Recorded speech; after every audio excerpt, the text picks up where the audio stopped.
9 के विद्यार्थियों के लिए गणित से चैप्टर है वृत्त। वृत्त वाला चैप्टर मैंने शुरू किया था और आपको बताया था कि वृत्त क्या है, वृत्त की त्रिज्या, केंद्र, परिधि, चाप, त्रिज्यखंड, वृत्तखंड इत्यादि की परिभाषाएं इसके पहले वाले वीडियो में अपलोड कर दिया गया है। आप लोग बिल्कुल भी गणित से भागे नहीं, डरे नहीं। गणित बहुत आसान है और उसको पूरे तन्मयता के साथ आप अध्ययन करें, पढ़ें। जो दिक्कत है पूछें, कमेंट करें, बताएं।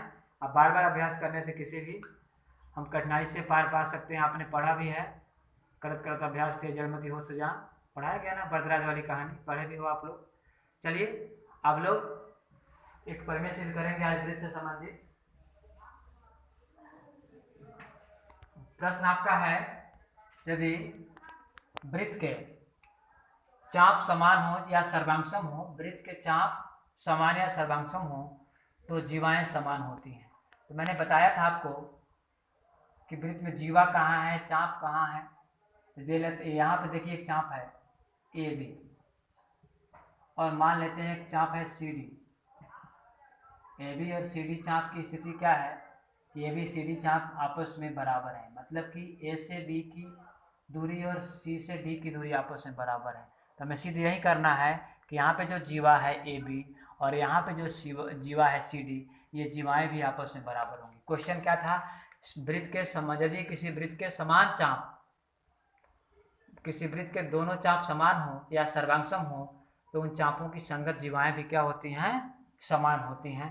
मतलब हम देखेंगे इस वृत्त की स्थिति क्या है, इसको कैसे हम हल करेंगे। जब भी आप किसी भी परिमेय को सिद्ध करना शुरू करो तो आप क्या करो, दो तीन बातों पर ध्यान दो। सबसे पहले प्रश्न में क्या दिया है उसको नोट करना है। आप लिखेंगे दिया गया है, ये आपका काम है, क्या दिया है उसको लिखना है। दिया गया है कि केंद्र ओ वाले वृत्त में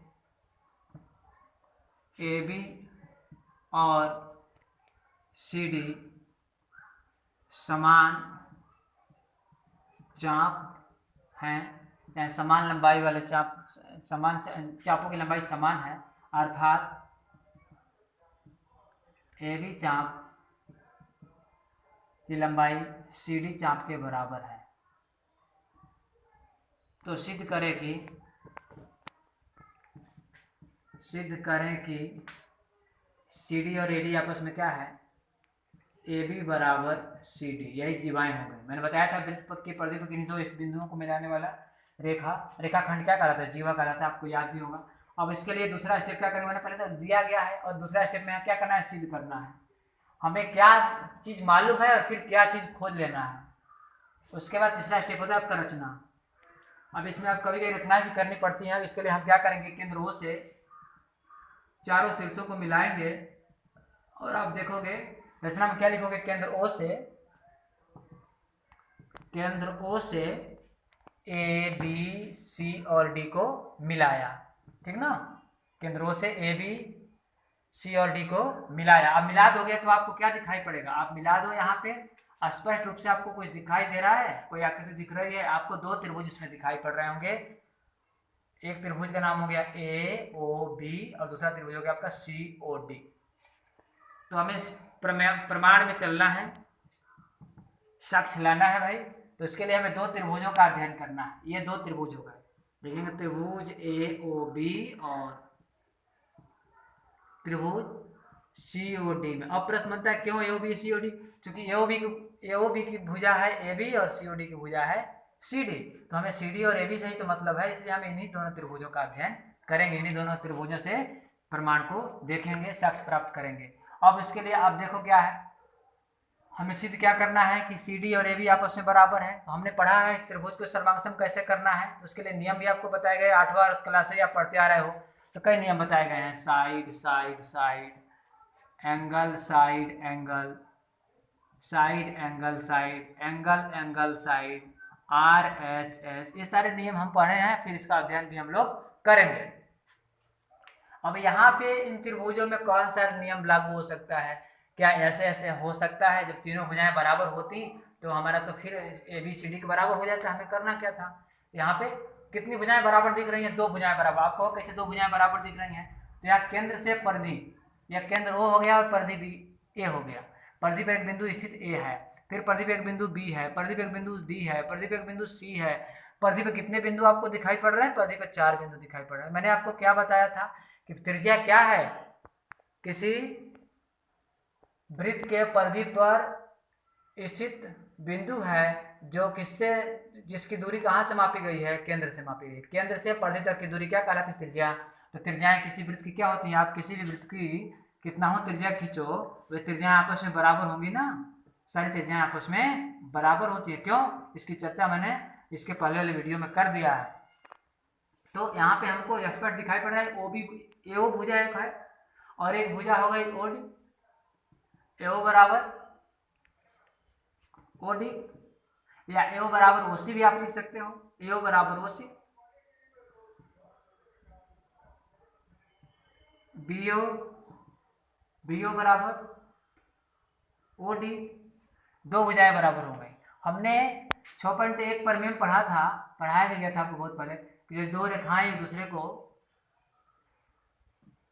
परस्पर प्रतिच्छेद करें तो शीर्षाभिमुख कोण क्या होते हैं? आपस में बराबर होते हैं। ठीक वैसी स्थिति है। ये दो रेखाएं, एक हो गया रेखा आपको, एक रेखा है बीसी और एक रेखा है एडी। तो एडी और बीसी ये आपका हो गया एडी और ये हो गया आपका बीसी। एडी और बीसी एक दूसरे को यदि क्या करें? परस्पर प्रतिच्छेद करें तो क्या होगा? शीर्षाभिमुख कोण बराबर होंगे ना। तो यह कोण है किसके बराबर हो जाएगा? इसके। तो यहाँ पे कोण का मैं नामकरण कर देता हूँ, कोण 1 बराबर कोण 2। ये कहाँ से? यहाँ पे लिख दो त्रिज्याएं, चाहे दिया गया लिख सकते हो त्रिज्याएं, एक ही वृत्त की त्रिज्याएं। यहाँ पे 1 2 के बराबर कैसे हो गया? तो उसके लिए क्या लिखेंगे आप लोग? शीर्षाभिमुख कोण, यहाँ पर मैं 6.1 शीर्षाभिमुख कोण। अब प्रश्न यहाँ पे आता है कि त्रिभुज में दो भुजाएं और एक कोण बराबर है। दो भुजाएं और एक कोण बराबर हो तो कौन सा रूल लगेगा? Side angle side.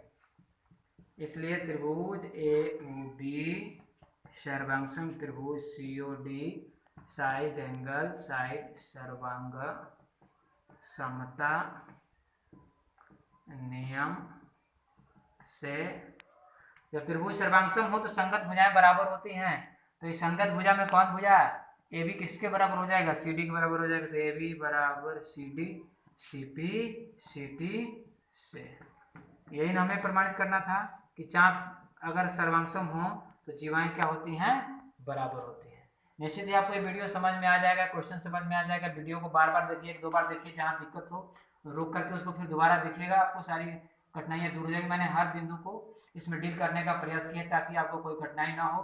अगर इसके बाद भी कोई कठिनाई रह जाए तो आप लोग मुझे कमेंट करके बताएं, मैं उन कठिनाइयों को दूर करने का प्रयास करूंगा। आप लोग वीडियो को ज़्यादा से ज़्यादा लाइक करो, शेयर करो, कमेंट करो।